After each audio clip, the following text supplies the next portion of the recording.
If you were kidnapped by terrorists and buried alive, what would you do? In this video, I am going to break down the mistakes made and tell you what you should do when buried. Paul wakes up in a coffin with his mouth gagged and his hands tied. He does have a lighter so he can see, although it's going to burn through his oxygen much faster, so he needs to shut it off. There is no way to know exactly how long Paul was unconscious, so it's impossible to tell how much air he has left, so he needs to shut off the lighter and calm down. Banging on the coffin and screaming for help is not going to do anything but kill him faster. He was kidnapped by terrorists and buried alive. No good Samaritan is going to hear him and come help. Looking around the coffin, he sees a nail sticking out of the wood, and he is able to use it to cut the restraints off. He tries to push the lid open, but unfortunately it doesn't budge.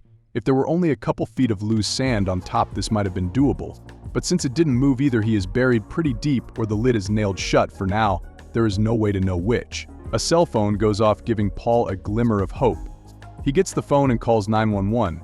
The woman he is talking to is completely useless, so he hangs up and starts calling his family to try and get them to contact someone to get him some help. He then calls 411 and gets through to the FBI. In the middle of explaining his situation, he loses connection.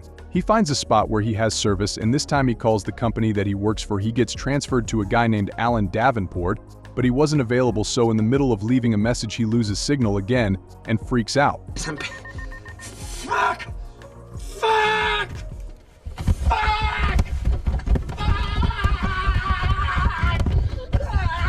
He calls a number he found in his phone, and it turned out to be the terrorists who put him in here. They are demanding $5 million by 9 p.m., or they are going to leave him in here to die. After this, he calls 411 again and finds the number to a friend of his wife's named Donna Mitchell, and the conversation goes pretty well. Just look up the number for me. Don't fucking yell at me. I'm not yelling at you, Donna. Yes, you No, are. I'm not. Just what give me you the did last fucking year. number. I'm not gonna Give me the number. tolerate that. Give me the fucking number. Fuck! He calls her back, and this time he gets her to tell him the number to the State Department. Okay, fuck you. The lady at the State Department connects him to a guy named Dan Brenner, who is the commander of the hostage working group. During their conversation, the terrorists calls him and tells him that they would take $1 million instead of $5 million, and he wants him to make a video. He finds a bag in the coffin with him, and inside it has a couple of glow sticks, a flashlight, a knife, and a ransom note inside. At least now he can stop using up all his oxygen with that damn lighter. He calls Dan back, who tells him that they are having trouble tracking his phone because it's through an Egyptian carrier or something. That doesn't really make sense to me, but whatever. Paul gives Dan the terrorist number so he can track it. He then tells Paul to call him back in about 10 minutes. The terrorist sends him a picture of a hostage with a gun pointed to her head, and that he has 3 minutes to make a video or she dies. And I've been taken hostage somewhere in Iraq. I need $1 million by 9 o'clock tonight, Baghdad time, or I'll be left to die here in this coffin that I'm buried in. After sending the video, he wakes up with a friendly visitor. This brings both good and bad news. The bad news is that this is most likely a desert cobra. It's the only black snake that is found in Iraq, and it's very venomous. The good news is, if a snake found its way into his coffin, then he can't be buried more than a couple of feet down, maybe less. So digging his way out is possible. Luckily for him, he lights a fire and it scares the snake off without biting him. But I imagine a fire that size burned through a lot of his remaining oxygen. After this, the terrorists send him another video. I've got an answer. Please don't. Looks like he should not have sent that video. He calls Dan back, and in the middle of their conversation, a bomb goes off in a nearby area, causing the lid of the coffin to crack and sand starts leaking in. He manages to stop it from leaking in when he gets a call from a guy named Alan Davenport, who is a personnel manager for the company that he works for. He is calling to inform him that he is fired from the company and his family will not receive any insurance money after his death. This should give him extra motivation to get out of here so he can find this asshole and put him in a coffin of his own. After this conversation, the roof cracks a little more and dirt starts leaking in slowly. This is actually a good thing. He should let the sand come in and start pushing it down towards his feet. Instead, he pretty much just lets it pour on top of him while he makes a goodbye video for his family. I love you very much, Shane. After this, he shuts off the light and accepts his fate. Unfortunately for him, the bombs from earlier did not kill the terrorists, who calls him and tells him to send a video of him cutting off his finger, or he will find his family and kill them. Obviously, he should not do this. It would make digging his way out of here that much harder, but out of fear for his family, he does end up cutting his finger off.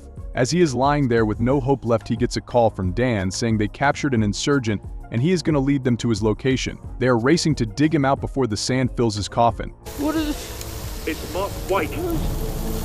He brought us to Mark White. I'm sorry.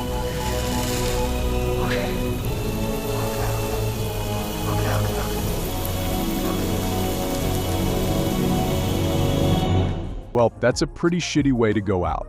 Let's rewind a bit and see if he could have done something different to make it out of here. Back when the bomb went off and cracked the lid that was his salvation. Mythbusters did an episode where they tested to see if someone could dig their way out of a coffin. It turns out cracking the lid open is the impossible part. They used a robot to punch it 600 times at the strength of a professional fighter, and it didn't work. So them dropping the bombs and doing that job for him actually could have saved his life. Now digging his way out is still going to be extremely difficult, and there is still a good chance he is going to die. In the Mythbusters episode, they were able to dig themselves out in 2 feet of dirt, much more than that, and it's impossible. I also want to mention that the hole they had was at the head of the coffin while he was sitting straight up, not lying down, and he was also wearing a respirator so he could breathe, and he still had a really hard time doing this. But if Paul remains calm and follows these next steps, he might just make it out alive. First, he needs to take his shirt off and wrap it around his face to keep the sand out of his eyes, nose, and mouth. Then he needs to push the sand down towards his feet as much as possible. Then hopefully he was able to get enough sand off the top of the coffin so he can widen the hole just enough so he can begin to dig himself out. If there were only a couple of feet of sand on top of him, this is possible. I think there is a good chance he is in a shallow grave because of the visitor that he had earlier. Snakes do bury themselves in sand to lie in wait for their prey, but they don't tend to go very deep, so he couldn't have been buried more than a couple of feet down. So at the end of the day, I do believe that if Paul remained calm and thought through his situation, he could make it out alive. Let me know what you would have done down below. And if you enjoyed this video, why not watch another one of my videos? Give me that sweet watch time so I can get this channel monetized. And remember, never rely on the government.